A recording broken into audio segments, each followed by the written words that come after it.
DMTV Info, votre chaîne d'information en temps réel. La politique, la santé, le sport, les faits de société, la musique, les rumeurs et bien plus encore. Vous découvrirez cela dans notre chaîne DMTV Info.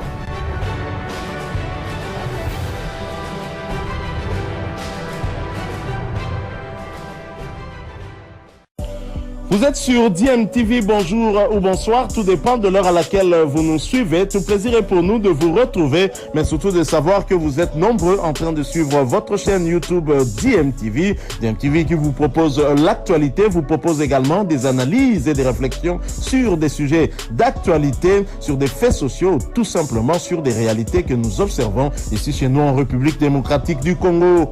On commence avec du football et l'ASV Club qui continue à renforcer son effectif pour la saison 2024-2025. Le club vert et noir de Kinshasa désormais autorisé à recruter par la FIFA, poursuit donc le renforcement de son effectif avec deux nouvelles arrivées, à savoir celle de l'avant-centre burkinabé Lamine Ouattara Mohamed et du défenseur central camerounais Désiré Pascal Eboussi Mekongo. À 26 ans, Lamine Ouattara a une expérience africaine pour avoir notamment évolué au sein de la JS Kabylie d'Algérie ou encore Salitas du Burkina Faso, son dernier club. Quant à Désiré Pascal Eboussi, il a aussi 26 ans et est passé par El Merir du Soudan et a aussi fait un tour en Europe, notamment en Grèce, au sein de Pyrrhikos, un club de 3e division.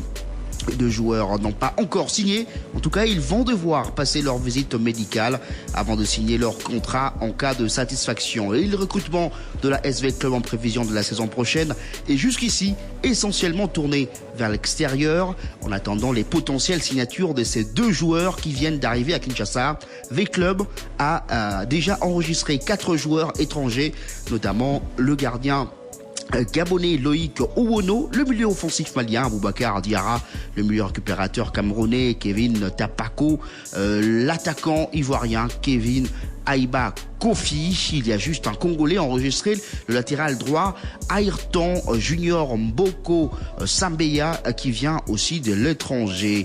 Vainqueur de la 58e édition de la Coupe du Congo, V-Club sera sur 2 fronts la saison prochaine, la Ligue 1 de la RDC et la Coupe de la Confédération. Alors, comment peut-on expliquer ces recrutements tournés vers l'extérieur? Pour l'analyste sportif Edi Kankou Kadima, c'est un fait de communication ou encore marketing pour redorer l'image de la formation de la SV Club sur le plan continental. Je vous propose de l'écouter. Le recrutement de Vita est tourné vers l'extérieur, je le confirme aussi. C'est une stratégie de communication, une stratégie marketing imprimée par le comité Amadou Diaby avec les Turcs, parce que vous savez que l'équipe de l'AS Vita Club a connu beaucoup de problèmes. L'équipe n'avait plus une bonne réputation en interne tout comme à l'extérieur. Il a fallu redonner confiance, soigner l'honneur de l'équipe et progressivement, vous comprenez que pendant ces recrutements, on parle de l'AS Vita Club un peu partout. C'est devenu l'équipe phare, donc c'est un coup de marketing.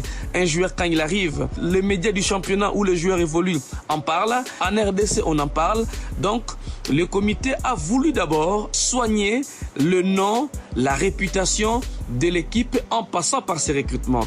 Les recrutements est un moyen pour faire asseoir et faire respecter les noms de l'AS Vita Club. Vous avez le nom qui est consommé auprès du public avant même le championnat.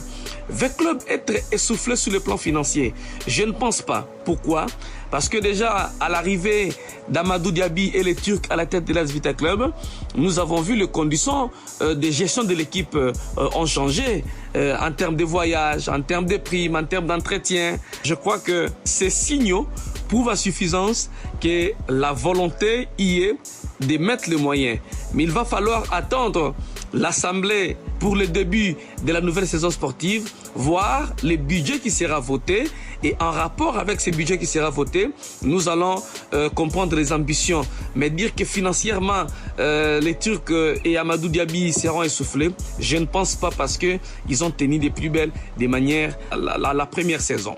Voilà, c'était là Edi Kankou Kadima qui est donc analyste sportif. Seuls 10 joueurs de l'effectif actuel de la SV Club resteront au club pour la saison sportive 2024. 2024-2025. Les dirigeants du club gardent aussi le coach Abdeslam Wadou. C'est donc engagé pour 3 ans avec le club pour tout organiser. Nous allons écouter Amadou Diaby. Notre projet est très ambitieux. Il a signé le contrat pour tout organiser. Donc nous sommes là encore avec lui. Il a un contrat avec nous de 3 ans. J'avais mis en place les cellules de recrutement depuis le mois de janvier et on suivait des joueurs à travers les différents championnats en Afrique. Nous avons conclu nos discussions avec ces joueurs-là. Pour l'instant, je dirais que l'AS Vita Club garde 10 joueurs et les gens sauront leur nom très bientôt avec les nouveaux qui arrivent. Et le nouveau qui arrive ou qui continue d'arriver après le gardien gabonais Loïc Ono, le milieu offensif malien Aboubacar Diarra-Di Senior, le milieu récupérateur camerounais Kevin Tapoko,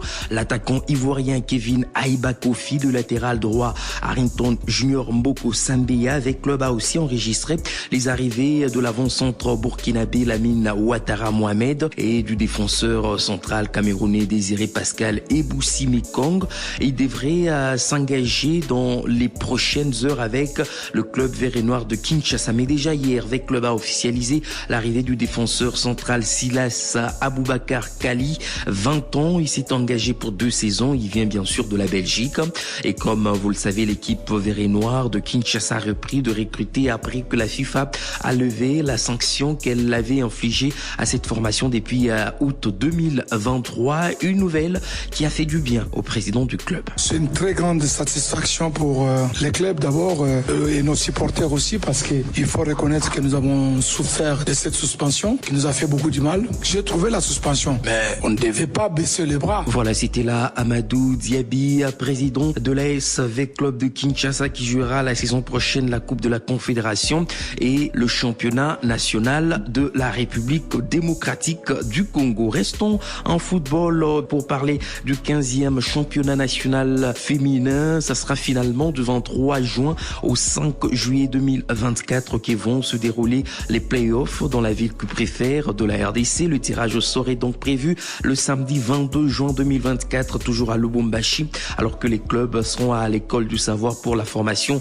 sur la licence des clubs le mercredi 26 juin 2024. Le couronnement du champion de la RDC, successeur du FCF Mazembe, aura lieu le vendredi 5 juillet 2024 à l'issue de la finale qui va donc opposer les vainqueurs dans les 2 groupes. Du football toujours, nous allons revenir sur cette saison 2023-2024 en Ligue nationale de football avec la 29e édition de la Ligue 1, les championnats d'élite de la RDC qui a donc vu le vendredi 29 mai dernier la consécration du tout-puissant Mazembe comme champion de la RDC à l'issue de sa rencontre face au FC les Aigles du Congo, soldé par une victoire des Corbeaux 3-1. Ce championnat qui s'est déroulé en 2 phases classiques avec 2 poules regroupant d'un côté les clubs du centre-sud, Grand Kassai et Grand Katanga, et de l'autre les équipes de l'Est, Grand Kivu, et celles de l'Ouest, ville, province de Kinshasa, ainsi que la phase des playoffs qui a donc rassemblé les 4 meilleurs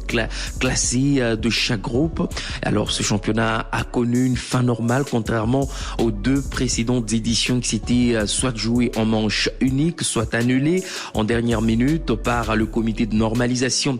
Un motif de satisfaction pour Arsène Kayumba, analyste sportif, qui salue le travail abattu par la commission de gestion de la Linafoot qui, selon lui, a su transcender les difficultés pour mener à bon port l'édition 2023-2024 du championnat national. Nous allons l'écouter au téléphone de Sylvie Méa. Plus de peur que de mal. Début en catastrophe parce que il fallait naviguer entre les capricieux qui cherchaient une formule compliquée et la ténacité du comité de gestion de la Linafoot pour que ce championnat débute contre vents et marées et qui a pu atterrir sans dérogation dans les délais convenus, bien qu'il y ait un problème de transport à gauche, un problème de diffusion à droite, des problèmes d'arbitrage au centre. Nous allons retenir le meilleur parce que les faits qui ont marqué négativement cette édition ne sont que des exceptions, car en général, la Linafoot a quand même montré un autre visage. Je pense qu'avec une continuité, un travail dans cette stabilité, les annonceurs pourront revenir parce que c'est déjà un grand pas en pleine saison. Bien qu'en chutant, nous allons retenir la vente des billets qui a été électronique, engrangeant beaucoup plus de bénéfices pour les acteurs, les dirigeants et tout ce qui participe à la fête du football. Je crois que en dehors du classement, cette édition sera sera beaucoup plus pédagogique dans sa réussite en termes d'organisation et un championnat qui a gardé le suspense jusqu'à la fin. Et je pense que si nous travaillons sur la durée, il y aura de l'amélioration parce que c'était pas excellent, c'était pas parfait, mais c'était bien. Voilà, c'était Larsen Kayumba, il est analyste sportif, il intervenait depuis Lubumbashi. Bilile le kamalo bana evele.